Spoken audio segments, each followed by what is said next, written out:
we're going to do a Trout video. Trout put this out about a week ago, I think. The U.S. nuked itself, and Kodak found out first. So I have no idea what this is in reference to. I'm a little curious, but it's Trout. He is always good for some interesting facts. Yes, let me take a drink.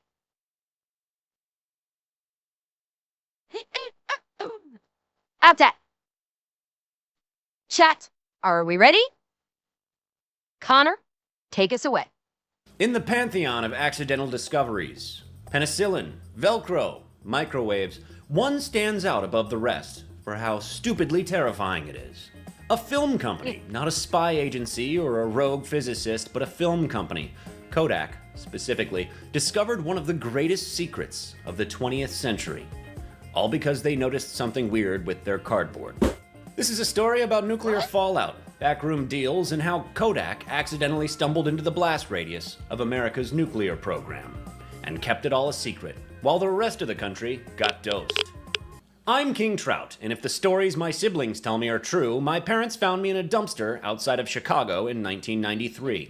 Let's take it back a little bit. Before the digital age, Kodak was everything. They didn't just sell film, they owned the entire pipeline, from the camera to the darkroom until your pretty little face is hanging on your grandma's wall. And in 1945, Kodak wasn't just making film for, snapshots of birthday parties and national parks and all that. They were also producing X-ray film. What is Yeah, like back in the day, if it had anything to do with photography at all, it was Kodak. They pretty much had a fucking monopoly on the entire industry.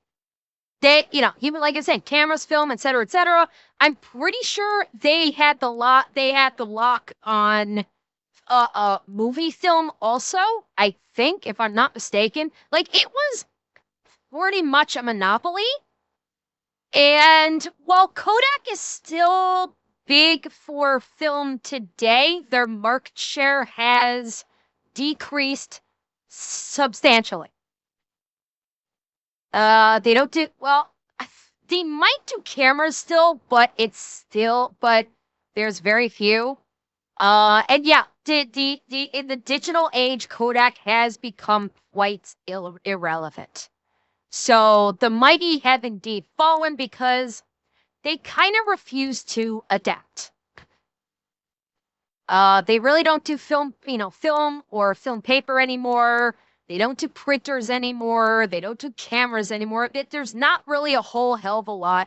They are big into digital imaging, Kaibo, but they're not. It's a big part of the industry. There are other companies that are much bigger in the industry than Kodak, I think. Do they still do high-end cameras? I thought I'd heard something about them doing some high-end cameras, but I wasn't sure. It's just, they're just like, it is a case of, oh, how the mighty have fallen. X-ray film? It's the film used for X-rays. Duh. Primarily used in hospitals, it is a finely calibrated, incredibly sensitive type of film. Even the tiniest amount of exposure to any radiation will ruin it. Unless that radiation is X-rays being sent through a human body onto the X-ray film, which is what it was designed for, but I think you understand what I mean. To protect this very delicate film during shipping, Kodak used high-quality cardboard made of purified materials, which was manufactured primarily in Iowa, a state home to a certain fat electrician we know, and Indiana, a state home to a certain skinny carpenter that we know. These boxes were also lined with lead and inspected religiously, so when all of a sudden out of nowhere, the film started showing up already exposed, already ruined, Kodak went, That's not right. In the summer of 1945, Kodak began getting reports from hospitals that the film had showed up already pre-exposed. Ruined, the emulsions were showing clear signs of radiation, but before the boxes had even been opened. Now, that didn't make any sense, so Kodak launched an internal investigation to find the source of this radioactive contamination. And then they found out the source was the cardboard. Their cardboard was radioactive, and I don't mean, oops, a little radon gas radioactive. They found the cardboard had already been embedded with the radioactive isotope iodine-131. Oh, so I can already see where this is going. You go back to the manufacturer, which was in Ohio or in Indiana, and that's where you're going to find your radiation. And oh, I can see where this is going. Oh boy. All right. Yeah, yeah, Afroton. It means that there was a it means that there was a massive radiation exposure event in the area near the cardboard manufacturing plant. And that level of exposure had to have been pretty fucking substantial for all the cardboard to get irradiated. And you're only going to get that level of exposure with the nuclear explosion. Well, I don't know about is it from the Nevada test site? The distance is kind of far. I suppose it could be. Let me say, I'm trying to remember in my head. I'm trying to do my topography in my head. It's probably about what? How many miles would that be? It's about is that about 500 miles? From Nevada to Ohio? I think it's about 500 miles. I'm trying to remember my topography and distancing on it. It's been a while, so I'm not quite sure. Kodak's scientists continued to investigate and found the source of the radioactive iodine was the water that these paper mills were using, which came from the Mississippi River. Scientists working for Kodak, the film company, discovered that the Mississippi River was tainted with the radioactive isotope iodine-131. The thing about iodine-131 is it can only come from one place: nuclear fission. And during the summer of 1945, the process of nuclear fission was one that was thought to only be theoretically possible. So the scientists at Kodak thought for a second and went, wait a minute. Oh shit. The scientists traced the wind and precipitation patterns and found out that somewhere a little bit ago in New Mexico, someone had achieved nuclear fission. They had accidentally discovered the success of the first nuclear detonation. They had also incidentally discovered the effects of nuclear fallout irradiating the United States of America. And they were pissed. Not for moral, ethical, or safety reasons. They were pissed because it was ruining their very valuable film. Oops. That much is obvious. This goes back to the age-old thing of, well, you want to get a company's attention. What do? You fuck with its money. It's a tale as old as business. So yeah, you fuck with their money, you're going to get their attention, and they're going to put all their efforts into figure out how to stop fucking with their money. And Draconis, thank you for the follow. Immediately took this discovery straight to Washington. And what they got back was... How do you get the government to compensate you for something that's not supposed to exist and classified too? Revan, that's easy. This is a business. It's called an under-the-table deal. The government will basically facilitate like, oh, okay, we'll do a contract with you for a whole bunch of film that we will pay for, but you don't actually need to deliver. That's how you compensate a business for something that's supposed to not exist and is classified. Pretty simple. It's called under-the-table deal, and they've been doing it for decades, centuries. Kodak immediately took this discovery straight to Washington. And what they got back was silence. At this point in time, the Manhattan Project was still top secret. Despite the fact that the bombs had already been dropped on Hiroshima and Nagasaki, the government wanted all the information related to nuclear testing kept tightly under wraps. Didn't want those pesky Soviets getting their hands on it. Yeah. Thanks, Rosenbergs. Yay! Oh. Okay. Atom spying. Oh, interesting. Yeah. Okay. And Robot Dog Wolf, thank you for the follow also. Well, the day after. It's the day after. This is June 20th. Juneteenth is June 19th, and this occurred on the 20th. So, day after. When Kodak asked the government, hey, why is your top secret super bomb ruining our X-ray film? The government's response was essentially, huh, what that, yo, that's crazy. Kodak didn't buy it, but they didn't have to. Oh, had all they the died on evidence the right 19th. in front of them. They had the isotopic signatures. They had the supply chains pinpointed. They knew. Instead of going public with this information, which honestly probably would have got them disappeared, they sat in silence and waited. And so did the government. Until the next batch of nuclear tests. By the 1950s, the US had moved on from testing bombs in New Mexico to full-scale nuclear trials in Nevada.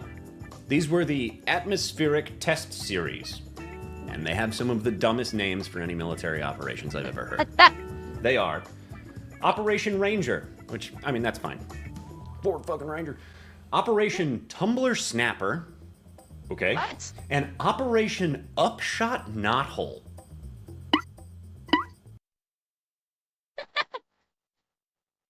Alright, chat, be honest. How many of you heard that last one and heard upshot butthole? Be honest. Be honest. You guys heard butthole, didn't you? You heard that shot butthole. No, Victor, no. Admit it. Put my pen in front of the camera. Admit it. Admit it, chat. Yeah. 504. No.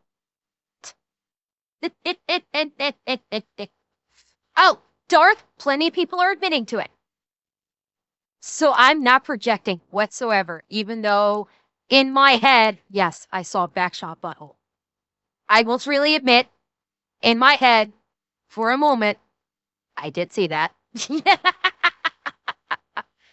And Colonel, thank you for the tier 2. Thank you so much. Operation Backshot Butthole.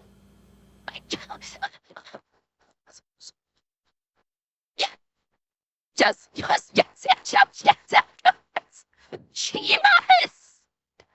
I am one with the Trout chat. I am fucking one with King Trout. No, I did not pre-watch Sketty. I have not pre-watched this. This is the first fucking time.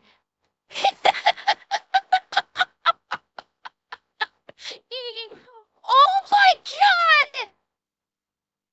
Fucking perfect.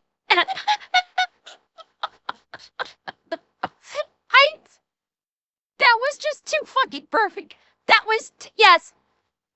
Connor, I'm right there with you. I thought the same thing. I thought the same thing as you. And I am so fucking happy you acknowledged it. Oh, God. Big bombs! Big fallout. And again, Kodak started noticing that their film was being ruined. And again, Kodak traced these isotopes on wind currents into the water supply, contaminating their cardboard. But this time, Kodak played it smart.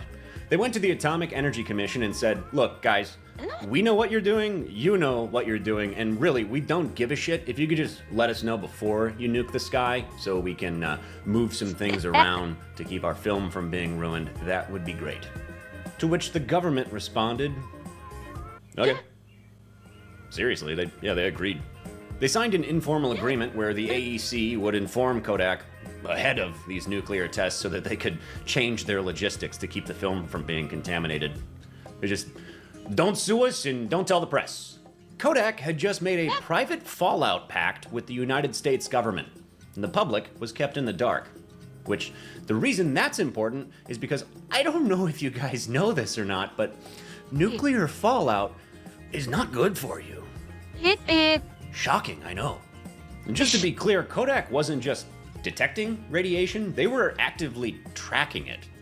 They built fallout logs, they measured isotopic ratios, they tracked weather patterns to predict where this nuclear debris would fall. Okay, I can see that. I can see that making absolutely perfect sense because while the government could give Kodak a heads up, the wind currents, the weather patterns could change how the fallout landed. So even if they were told in advance, they would need to know where they have to move. Like they would have to plan the logistics so they can have all of their stuff outside of the fallout. And to know where that fallout would land, that they need to track these things. So this isn't actually crazy. This is actually not a crazy thing at all for them to be doing. It makes perfect sense given the circumstances and what they're trying to protect.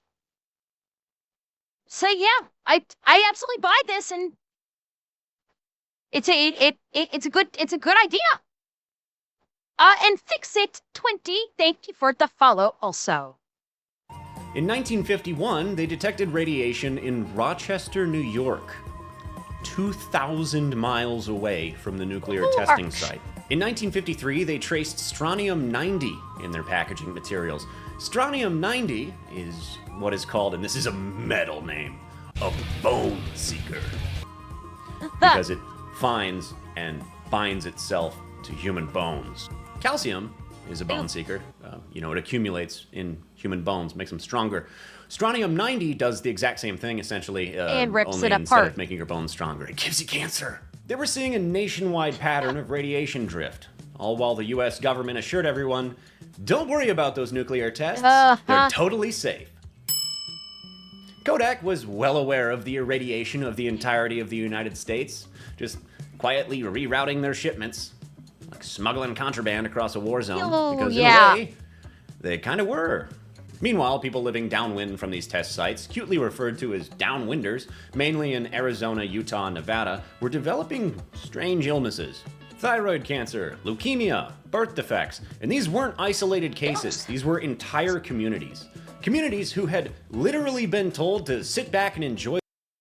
Excuse me, chat, I just sneezed my brains out. Sorry about that. That must have come through like really weird on the microphone.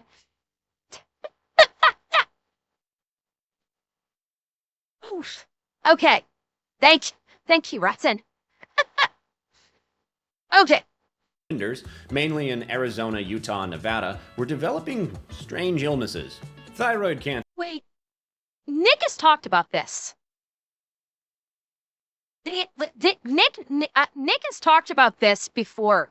Where it was like, okay, I'm trying to remember the deal that they brokered. It was something like if they survived, or like at first, like they gave him like a piss, like didn't they like give him a paltry amount or something? And then they didn't do anything, but the ones that survived got, it was like $50K for those that actually survived. And this was years later. They didn't do this immediately. This settlement was like 20, 30 years later or something like that.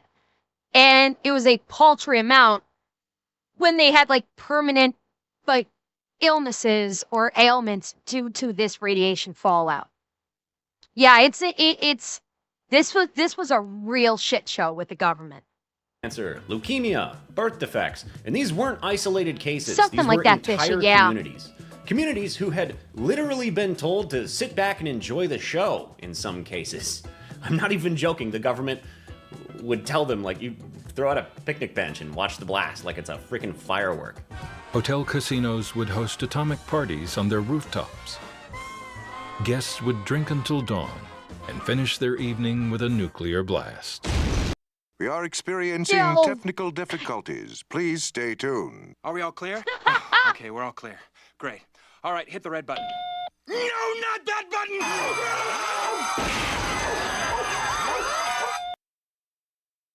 button! When? You're not wrong. Holy crap, I did. This is sounding disturbingly like Fallout. I don't think I was aware of the fact that Vegas was holding nuclear testing watch parties. This, like, This legitimately sounds like some Fallout shit. Holy crap. Yeah, I mean, Atsunashi, that now it makes sense. Now that I'm aware of it, yeah, the inspiration for Fallout makes all the fucking sense in the world.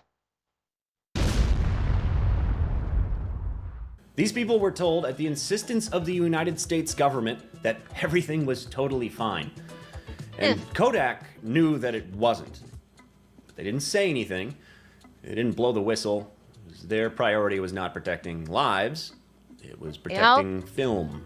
What up, gangsters? Profits. I realized while editing the video, I really didn't emphasize the fact enough that the US government knew about the effects of nuclear fallout. That's why when Kodak approached them, they weren't like, "Whoa, what? We're irradiating the country?" Instead, they went... They knew about it enough to the fact that in a weird, freakish tooth fairy kind of way, they asked people in the communities that were affected, the downwinders, if they could please have their children's baby teeth so they could examine the strontium-90 in them. And they looked at them and they went, "Holy shit, these kids are radioactive as fuck." Sorry, I scared some bats. So, yeah, the government was well aware what they were doing was negatively impacting the country, especially those communities. Just wanted to put that out there. It wasn't until decades later that the truth finally began to leak out.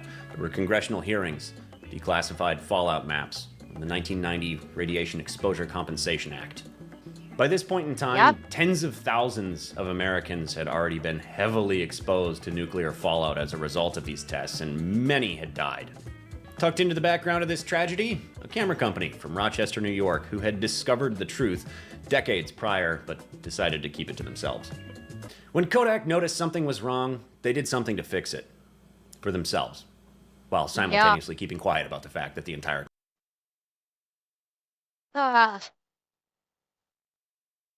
This is the heartbreaking part of this. Is that Kodak knew, the government knew, and Kodak could have done something. Kodak could have said something and potentially prevented the deaths of tens of thousands of people. But they didn't, because their profit margins, as always, with any company, are more important than the people. That CEO's new yacht isn't going to buy itself, is it? So yeah, that's the... In the end, corporations never change. No matter what a corporation says when it tries to pretend like it gives a flying fuck about anything other than the bottom line, you guys know. It's all bullshit. Corporations exist to make money. That is all they have ever existed for, is all they ever will exist for. They will cover themselves and no one else. And any hint of altruism that comes out of any corporation, you can guarantee it's done with profits or tax breaks in mind. No corporation is ever altruistic without a financial gain lurking just beneath the surface. The country was being irradiated. Not to get all gay and poetic about it, but it's kind of ironic. Film is meant to capture the truth. Light flashes onto it and a moment is preserved. A wedding, a birthday party, or a hospital scan. But in this case, film captured something nobody wanted to see. That the government was poisoning the country, that fallout doesn't stop at state lines, and that radioactive dust doesn't give a shit if you're a film company or a farmer. Kodak recorded the evidence, but decided to keep it to themselves. In the end, Kodak became an accidental historian for a secret war, a Cold War. They didn't publish, they didn't protest, but they knew, which raises a terrifying question. If Kodak hadn't captured this radiation, would anyone have? Sometimes history is written by the victors. Sometimes it's captured by people just trying to make some money. I'm not trying to lecture or morally grandstand. I don't know why I'm doing Trump hands right now. I'm just trying to tell this story so that we can learn the same lesson we learn in every single one of my YouTube videos, which is don't trust corporations or the government, ever, period. Yep. It's like they're actively trying to fuck you. Yes. Anyway, They are. I've been King Trout. I'll see you when I see you. Bye. So, just to answer some of your guys' questions, no, this is not the unsub kitchen. Obviously. No, this is not Rich's house, just because of the crack house joke. What are you standing there staring at me for? God, you're so selfish! Fucking bitch. The oven... Laugh at that. Oh, you're crying. Good. The oven opens fine. Yes, the faucet leaks. Do you want me to upload regularly, or do you want me to fix the faucet? This dog's Floki. He's a blue heeler and a pit bull. Bo, come here.